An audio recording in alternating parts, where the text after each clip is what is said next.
क्या कुछ आम आदमी पार्टी आज सड़कों पर इसी संदेश को लेकर जाने वाली है? सीधे रुख करते मेरे सहयोगी बलराम पांडे हमारे साथ जुड़ गए। बलराम, जरा बताइएगा कि आज इस आदेश, इस निर्देश का जिक्र तो जरूर सौरभ भारद्वाज ने किया, लेकिन आज सड़कों पर उतरने की तैयारी भी आम आदमी पार्टी कर रही है। एक बार फिर से पार्टी के कार्यकर्ताओं का आह्वान किया गया है। किस तरीके का इंतजाम होगा और कानून व्यवस्था बिगड़े ना, इसके लिए क्या कुछ व्यवस्था?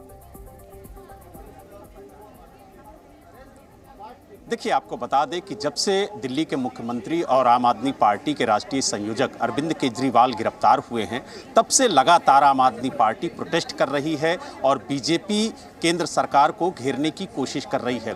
आज आम आदमी पार्टी ने ऐलान किया है कि वो पटेल चौक मेट्रो स्टेशन पर इकट्ठा होकर के प्रधानमंत्री आवास का घेराव करेगी। हालांकि इस ऐलान के बाद जो दिल्ली पुलिस है वो पूरी तरह से अलर्ट है और इस वक्त हम पटेल चौक पे ही मौजूद हैं। आपको तस्वीरों के माध्यम से दिखाएंगे कि किस तरीके की तैयारी यहां पर दिल्ली पुलिस ने की है। भारी संख्या में जो दिल्ली पुलिस के जवान हैं वो यहां पर तैनात किए गए हैं। अर्धसैनिक बलों के जवानों को तैनात किया गया है। साथ ही पूरे इलाके में धारा 144 लागू कर दी गई है और पुलिस की तरफ से ये संदेश दिया गया है कि अगर कोई कानून व्यवस्था तोड़ने की कोशिश करेगा तो उसके खिलाफ कड़ी कार्रवाई की जाएगी। आप देख सकते हैं ये पटेल चौक मेट्रो स्टेशन है और अभी भी जो पटेल चौक मेट्रो स्टेशन है वो खोला गया है क्योंकि आम जनता जो है वो आ जा रही है। लेकिन जिस तरीके से आम आदमी पार्टी ने ऐलान किया कि हम यहां पर प्रोटेस्ट करेंगे और यहां से इकट्ठा होकर के हम प्रधानमंत्री आवास की तरफ कूच करेंगे, तो उसको लेकर के जो सुरक्षा व्यवस्था है, बलराम आप वहां पर मौजूद हैं। पटेल चौक मेट्रो स्टेशन काफी व्यस्त मेट्रो स्टेशन है ये।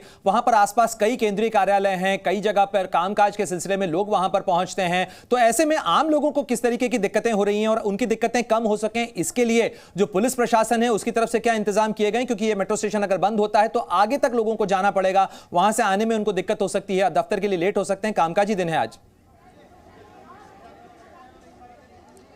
प्रणय, अगर बात की जाए तो जिस तरीके से यहाँ पर पुलिस ने अपने जवानों को तैनात किया है और जो कानून व्यवस्था है उसको चुस्त दुरुस्त रखा है, उसको लेकर के जो आम जनता है उसे किसी तरह की कोई दिक्कत ना हो, इसका खास इंतजाम दिल्ली पुलिस की तरफ से किया गया है। हालांकि मेट्रो स्टेशन को बंद नहीं किया गया है, जो आम जनता है वो आ जा रही है, लेकिन जो प्रदर्शनकारी हैं उन्हें मेट्रो स्टेशन से दूर रखा गया। ठीक सामने आप देखिए, जो प्रदर्शनकारी हैं, जो आम आदमी पार्टी के कार्यकर्ता हैं, उन्हें मेट्रो स्टेशन से करीब 100 मीटर की दूरी पर ही रोका गया है और उनसे कहा गया है कि वो यहीं पर इकट्ठा हों। हालांकि पुलिस की इजाजत नहीं है कि वो आगे जा सके, क्योंकि पुलिस ने उन्हें प्रोटेस्ट करने की इजाजत नहीं दी है। पूरे इलाके में धारा 144 लागू है और जिस तरीके से आप देखिए जो कार्यकर्ता हैं आम आदमी पार्टी के, उन्हें यहां पर रोका गया है। केवल यहां से आगे पटेल चौक मेट्रो स्टेशन ही नहीं बल्कि प्रवर्तन निदेशालय का जो कार्यालय है, प्रधानमंत्री आवास जो है, गृह मंत्री आवास जो है, उसके आसपास धारा 144 पहले से लागू करके रखी गई है और ऐसे में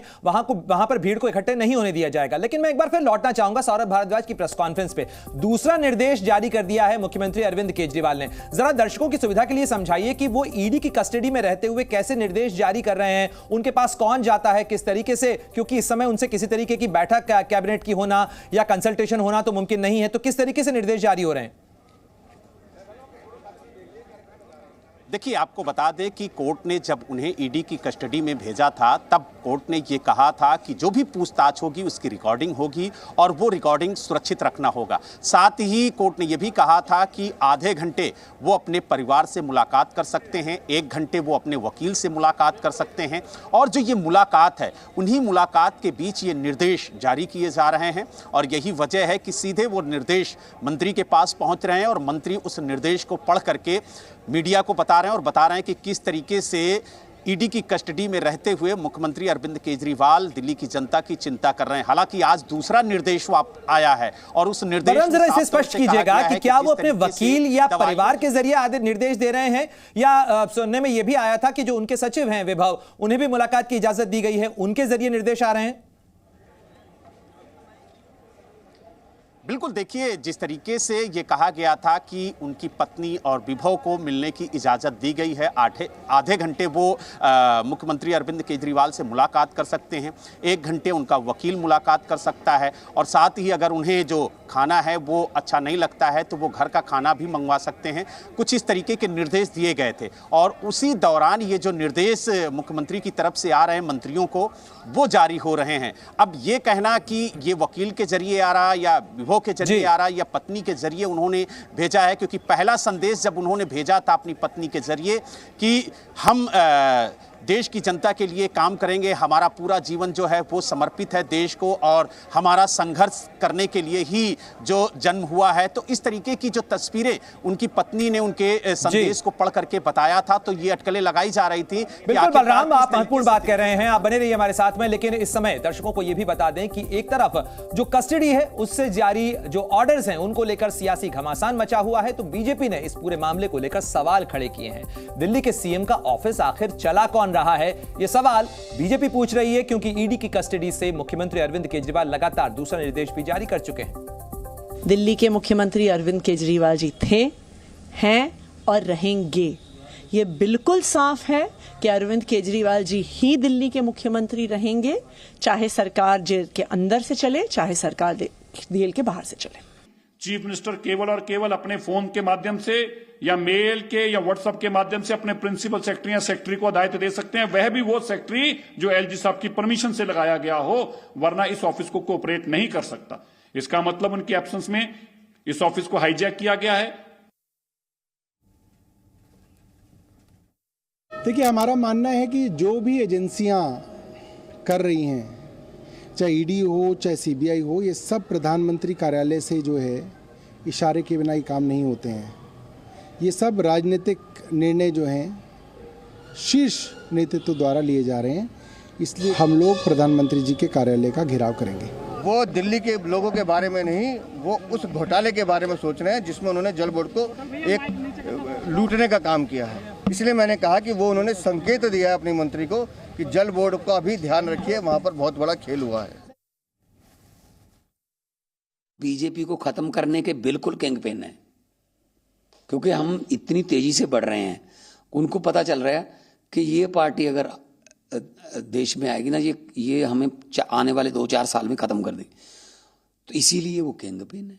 कौन सा किंगपिन, क्या बातें कर रहे हैं ये लोग। सभी का ये मानना है कि जो हुआ है वो न्यायोचित हुआ है। और आपने यह भी देखा है, 2 दिन पहले इस पूरे विषय को लेकर आधी रात को सुप्रीम कोर्ट में जाने की कवायद भी हुई थी।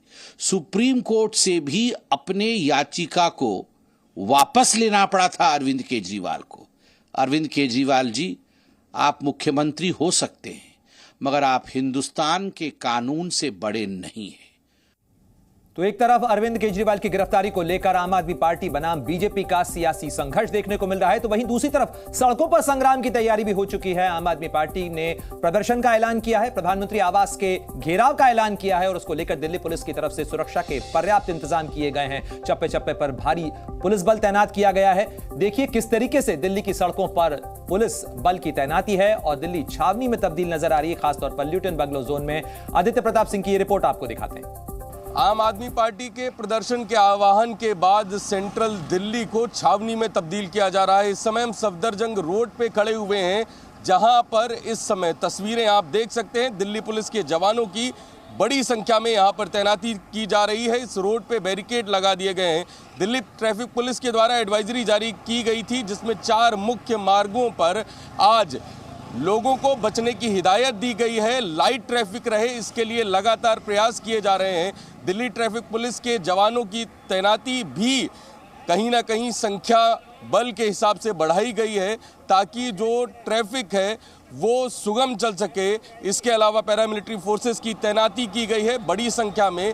किसी भी अराजक तत्व का प्रवेश इन 4 मुख्य मार्गों के अलावा सेंट्रल दिल्ली में किसी भी तरीके का उत्पात न मचे, दिल्ली पुलिस लगातार इसके प्रयास कर रही है। और कहीं ना कहीं जो बैरिकेड व्यवस्थाएं हैं वो इन 4 मुख्य मार्गों पर शुरू कर दी गई हैं। आदित्य प्रताप सिंह, जी मीडिया, नई दिल्ली।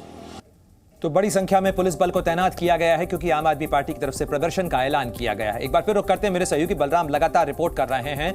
आप पटेल चौक मेट्रो स्टेशन पर मौजूद हैं। किस समय का वक्त दिया गया है बलराम आम आदमी पार्टी के कार्यकर्ताओं को वहां जुटने के लिए? और आप भी अच्छी तरीके से जानते हैं प्रधानमंत्री आवास तक जाना तो मुमकिन नहीं है, तो क्या कोई एक पॉइंट तय किया गया है जहां पर खत्म करके या किसी तरीके के धरने प्रदर्शन का आयोजन आम आदमी पार्टी के नेता करेंगे?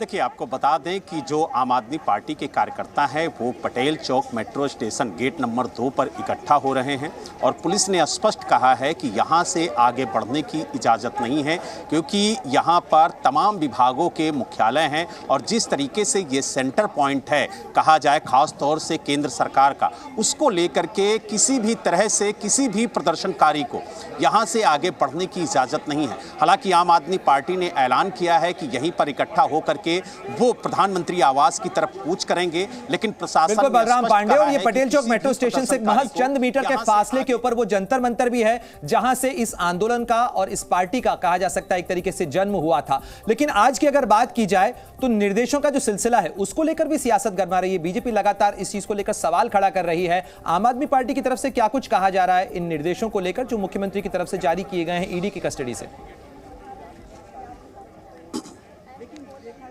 देखिए, आपको बता दें कि आम आदमी पार्टी ये कह रही है कि मुख्यमंत्री अरविंद केजरीवाल ईडी की कस्टडी में रहते हुए निर्देश जारी कर रहे हैं और उस निर्देश का पालन जो है वो मंत्री करेंगे, ये सुनिश्चित कर रहे हैं। पहला निर्देश जल मंत्री आतिशी को दिया गया, दूसरा निर्देश स्वास्थ्य मंत्री सौरभ भारद्वाज को दिया गया और जिस तरीके के निर्देश, जिस तरीके के ऑर्डर जो है वो ईडी की कस्टडी में रहते हुए दिल्ली के मुख्यमंत्री अरविंद केजरीवाल दे रहे हैं, उससे ये कहा जा सकता है कि जो बार ये कहा जा रहा था आम आदमी पार्टी की तरफ से कि वो सरकार कैसे चलाएंगे जब दिल्ली के मुख्यमंत्री जेल में होंगे, तो एक कहीं ना कहीं संदेश देने की भी कोशिश की जा रही है कि इसी तरह से सरकार चलाई जाएगी। और जिस तरीके से विपक्ष हमला कर रहा है और सवाल खड़े कर रहा है कि ईडी की कस्टडी में रहते हुए, बिल्कुल बलराम पांडे, जहां आम आदमी पार्टी ये दिखाने की कोशिश कर रही है कि जेल से या कस्टडी से सरकार चल सकती है क्योंकि दिल्ली के चुने हुए मुख्यमंत्री हैं अरविंद केजरीवाल, वहीं बीजेपी इस मामले को लेकर सवाल खड़े कर रही है। लेकिन इस सियासी संग्राम के साथ साथ सड़कों पर भी एक नए टकराव और घमासान की तस्वीरें भी सामने आ सकती हैं और इसी के मद्देनजर पुलिस की तरफ से इंतजाम किए गए।